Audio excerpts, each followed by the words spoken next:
लिखवाई दो, हमका तारे तुम गिनवाई दो, हमका स्लेट तुम मंगवाई दो, हमका स्कूल तुम भिजवाई दो. Every morning at sunrise, Vijay leaves his village, Behra, to reach Padao, another village a mile away. Mostly he covers this distance on foot in about 1 hour. Today is a lucky day. A generous Tongawala has offered him a free ride on the Tonga.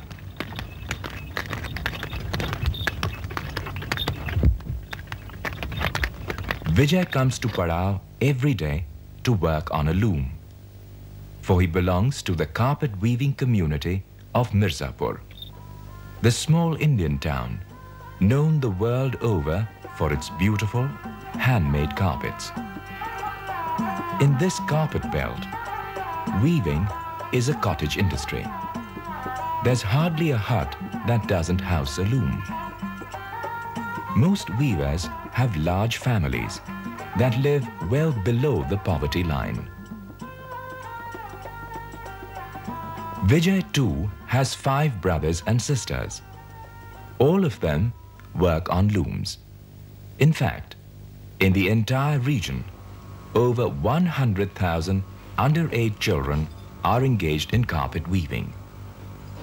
Like Vijay, most of them start working when children in big cities and towns take their first steps to school. While the other children are learning to recite nursery rhymes, childhood in these villages is being lost to carpets. But for the first time, Vijay knows something is happening here that could change the way he'll live tomorrow. About 100 children from 7 villages are learning to start life the way every child was meant to. A special kind of school has come up in the village Guria, about 20 miles from Varanasi, the ancient Indian city on the banks of the river Ganges. Project Mala School, a brainchild of Robin Garland, former chief executive of the Scottish Heritable Trust in the UK. Disturbed by the rampant child labor in the weaving villages, Garland created Project Mala and invited Peter Davis, former director of British Anti-Slavery Society, to be its director.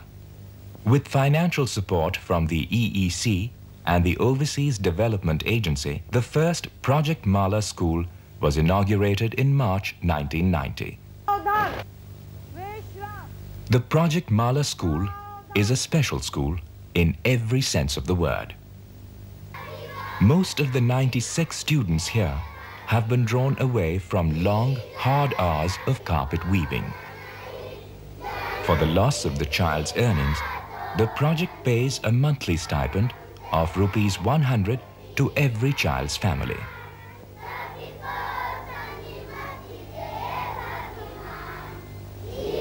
When admitted, the children were ill at ease with the idea of learning to read and write, a problem foreseen by the school, which adopted the non-formal pattern of education.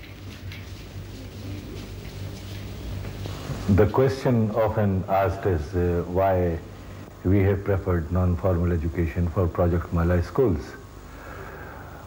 We are working for a particular category of children who are engaged in carpet weaving almost from the childhood, or they are dropouts, they have not gone to school, or they have not been motivated for education, and they need education for personal growth and professional development.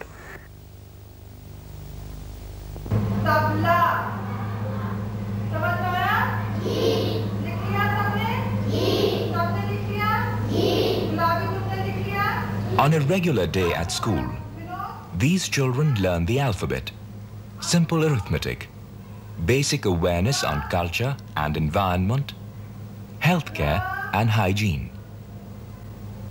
Sports and games are also part of the curriculum.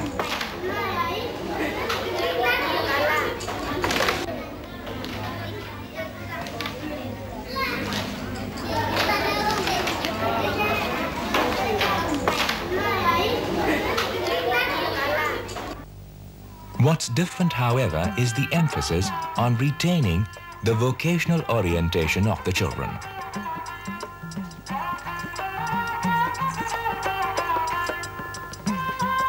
At the Project Mala school, the weaver's child continues to weave, but not for a living.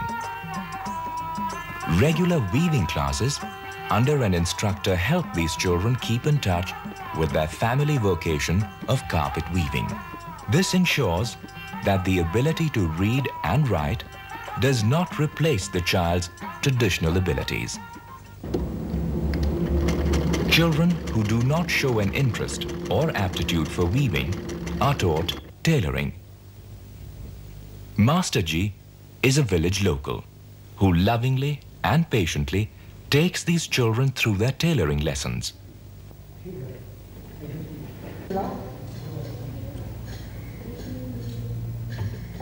2 years ago, he gave up his 40-year-old tailoring business to take up this job at the school.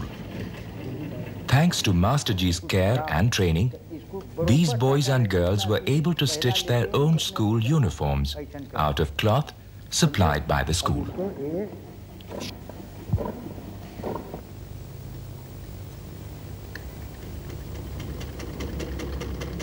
Special care is taken to employ the school staff from among the village people, so that the school is not a world alien to these village children.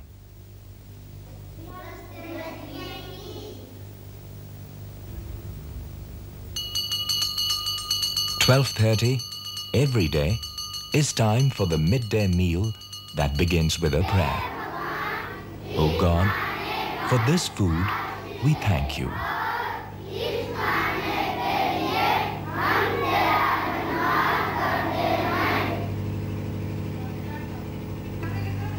Project Mala ensures at least one simple but nutritious meal for these children, most of whom have little else to eat at home.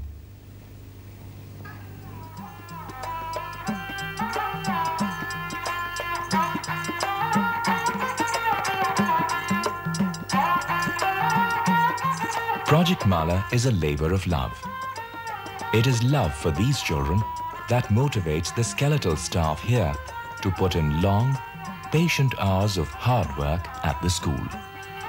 Every day, when the school ends, the children leave, but not before seeking the blessings of Mrs. Rangpal, the school principal they fondly call Mummy.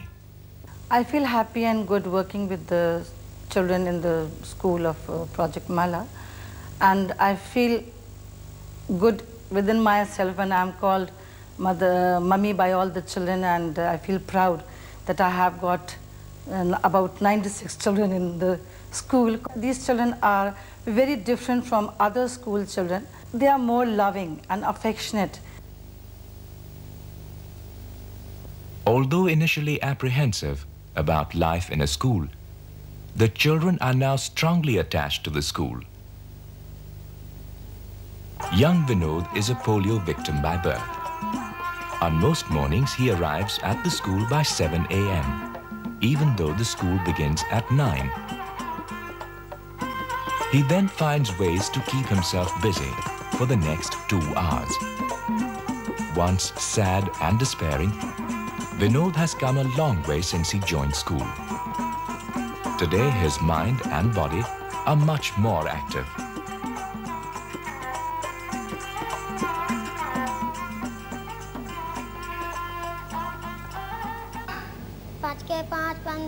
He rattles off arithmetic tables faster than you can keep up with them.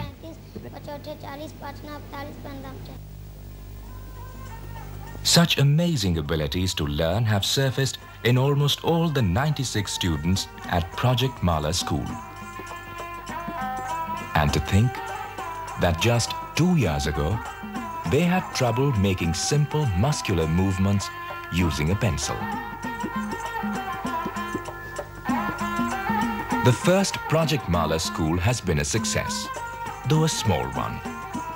After all, there's only one such school in the village so far. Though enrollment at present is restricted to 48 students every year, there are plans for more schools in the years to come.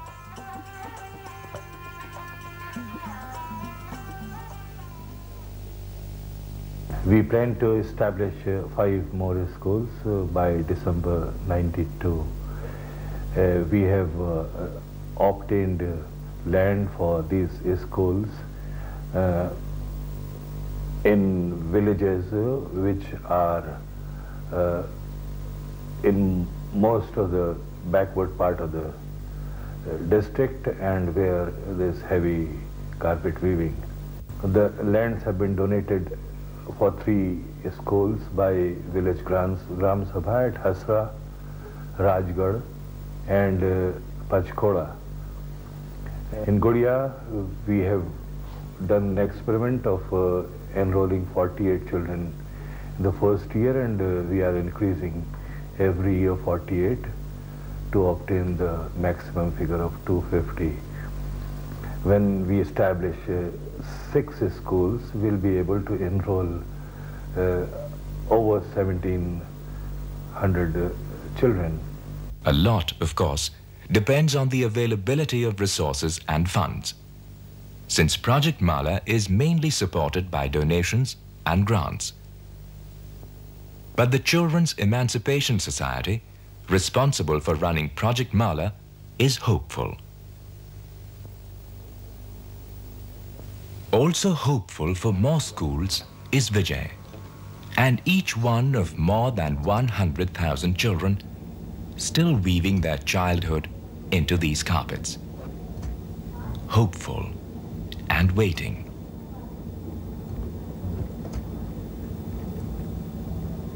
Waiting patiently for the morning.